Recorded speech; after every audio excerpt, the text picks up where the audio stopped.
Geronimo Yanez, a Minnesota police officer who fatally shot Philando Castile during a traffic stop last year, has been found not guilty of all 3 charges, including second-degree manslaughter.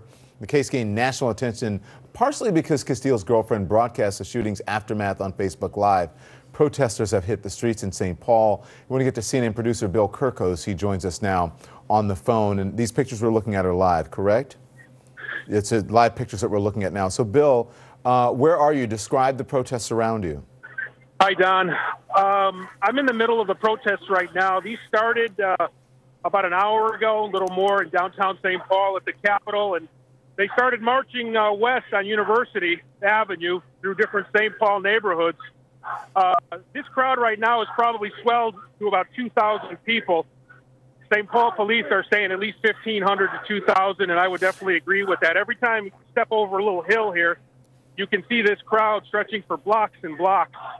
They're loud, they're peaceful, they're respectful when they go through different neighborhoods, but they're mad.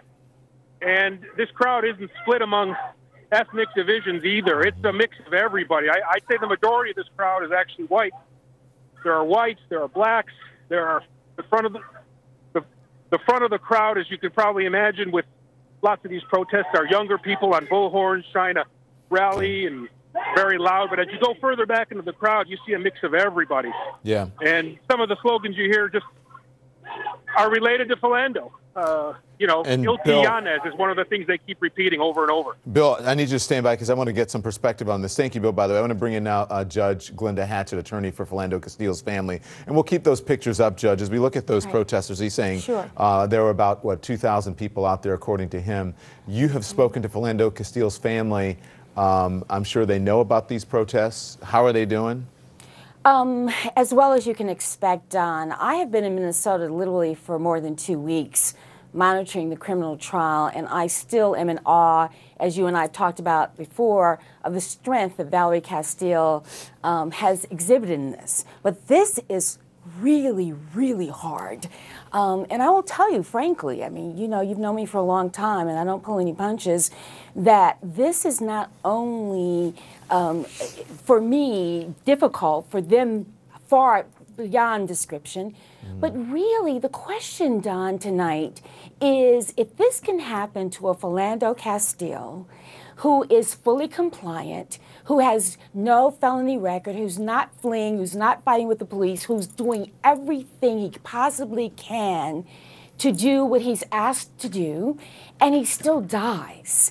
That is the question, not only for the people in St. Paul tonight, not only for the Castile family, but for this entire nation. And Judge, and if I can just interject here, and if you can, the video, the aftermath caught on video in this Facebook Live video, and we're looking at it now. Yes, I don't have to remind people that, how graphic it is. It's just unbelievable.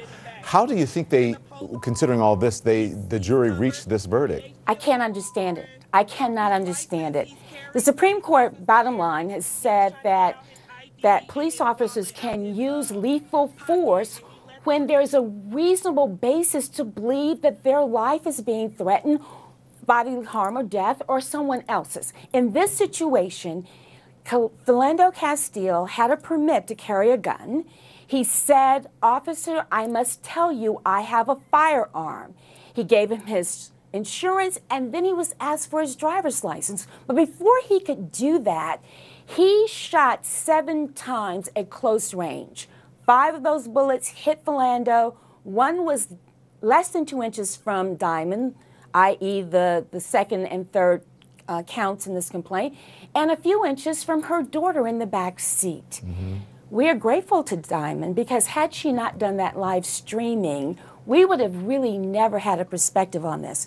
But Don, when you see the dash cam video, which was shown for the first time in court to the jury, I don't understand how they reached this conclusion. I have to ask you, I don't. The officer is no longer an officer. I wonder if that provides any solace. I don't know about that. It doesn't. Okay. It really so doesn't. Then what next? What's next for this family? Well, what's next for the family is that Valerie is committed through the foundation to do good work.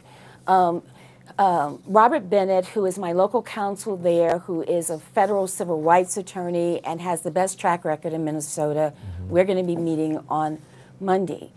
But I want to go back just for a minute to this, and I have to tell you that the prosecutors in this case did an excellent job under the leadership of John Toy, who is the lead prosecutor.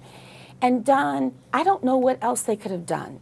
I don't know how we could have had a stronger case and then come to the conclusion that this was reasonable. His partner didn't see a gun. His partner didn't react. He didn't even have his gun out. Yeah. I don't understand it, and I'm really disgusted by it. Judge, thank you. I got to get to the top of the hour, but we appreciate you joining us here on CNN, and I want to tell the viewer, remind the viewer, looking at live pictures now, this is from St. Paul, Minnesota, and protesters are out tonight in force there.